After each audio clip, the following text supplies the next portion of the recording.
Bobby Chamanur International Group Kuttikuppayam Season 2. Once again, welcome back to Bobby Chamanur International Group Kuttikuppayam Season 2. ജനങ്ങൾക്ക് വേണ്ടി Bobby and Maradona. ഇനി ഇശൽ മധു റൗണ്ടിൽ പാടുവാനെത്തുന്നു ഷെമി.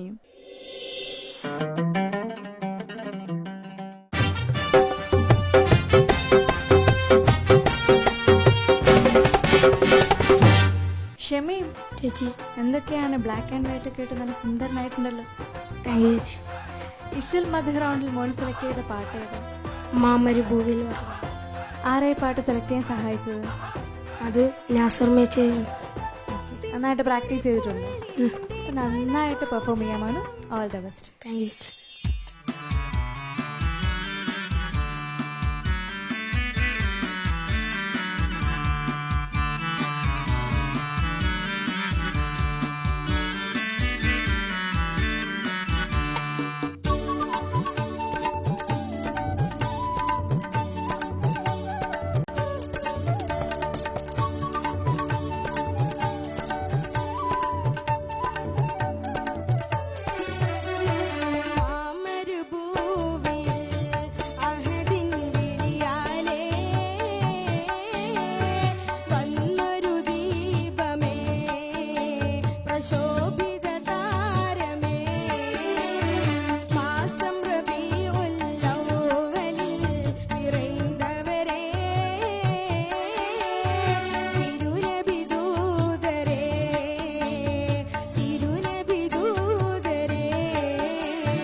ഷമീം ചേച്ചി. എന്തായിരുന്നു, നല്ല തകർത്ത് പാടിയല്ലോ.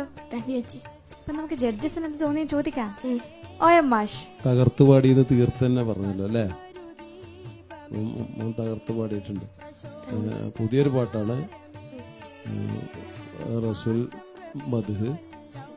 മധുഹുകളൊക്കെ ഉൾക്കൊള്ളിച്ചുകൊണ്ട്, പിന്നെ പ്രവാചകന്റെ ജീവിതം ഉൾക്കൊള്ളിച്ചുകൊണ്ടുള്ള ഒരു പാട്ടാണ്. അതായത് അജമിനെ നോക്കുന്ന അജമിനെ നോക്കി അറിഞ്ഞാലാ അറിയില്ല അല്ലേ? അതും കൂടെ അറിഞ്ഞുകൊണ്ട് നീ എന്തിനാ പാടാൻ വന്നത്? അജം നീ മദ്രസയിലും പഠിക്കുന്നില്ലേ? അജം എന്ന് പറഞ്ഞാല് ആടിനെ നോക്കി കേട്ടോ. റസൂൽ തിരുമേനി ചെറുപ്പത്തിൽ ആടിനെ നോക്കിയില്ലേ? ഞാനും ഷമീവും തമ്മിലൊരു അഭിപ്രായ വ്യത്യാസമുണ്ട് ഈ പാട്ടിൽ. എന്താണെന്നോ, മദ്രസ പഠിച്ചിട്ടുണ്ട് എന്ന് പറഞ്ഞു അല്ലേ? ഐനും വൈനും ഫാവും കാഫും ഹാവും ഹാവും ഒക്കെ അറിയോ? അറിയാം. റസൂലിന്റെ പിന്നെ ഗോത്രം ഖുറൈശിയും വംശം ഏതാണ്? ഹാഷിം. പിന്നെ ഇവിടെ എന്താ ഹാഷിമി പറഞ്ഞ് പിന്നെ പല്ലവിയില് ഒരു 100 പ്രാവശ്യം ഹാഷിമി പറഞ്ഞു. ഹാഷിം എന്ന് പഠിച്ച ആളാണ് നീ അല്ലേ?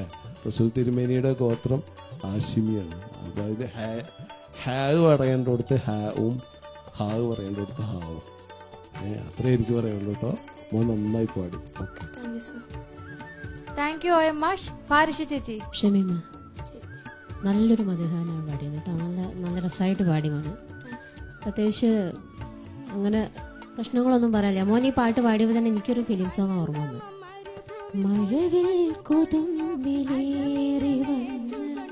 ആ പാട്ടാണ് എനിക്ക് ഓർമ്മ വന്നത് ശരിക്കും. ആ പാട്ടിലൂടെ അങ്ങനെ പോയി ഞാൻ ശരിക്കും ഈ പാട്ട് കേട്ടപ്പോൾ. അത് ഇതിന്നാണോ അതിന്നാണോ. അപ്പോൾ എനിക്ക് ആ ഒരു പാട്ട് ഓർമ്മ വന്നു. നല്ലൊരു പാട്ട്, നന്നായിട്ട് പാടി. താങ്ക് യു ഫാരിഷ ചേച്ചി. ഷൈല ചേച്ചി. ഷമീം ചേച്ചി. ഷമീം എപ്പോഴും നല്ല ഉഷാറാണ്. കഴിഞ്ഞ എപ്പിസോഡിലും അതേമാതിരി തന്നെയായിരുന്നു. ലാസ്റ്റ് പല്ലവില് തിരുനബി ദൂതരെ കുറച്ച് അതൊന്നും വലുതായിട്ടില്ല, എന്നാലും എന്തെങ്കിലും പറയണമല്ലോ വെച്ച് പറഞ്ഞേ ഉള്ളൂ. മോൻ നന്നായിട്ട് അസലായിട്ട് പാടി. ഇതുപോലെ നല്ല സ്മാർട്ടായിട്ട്, എപ്പോഴും നീ സ്മാർട്ട് തന്നെയാണ് കേട്ടോ. All the best. Thank you Shaila ചേച്ചി. Thank U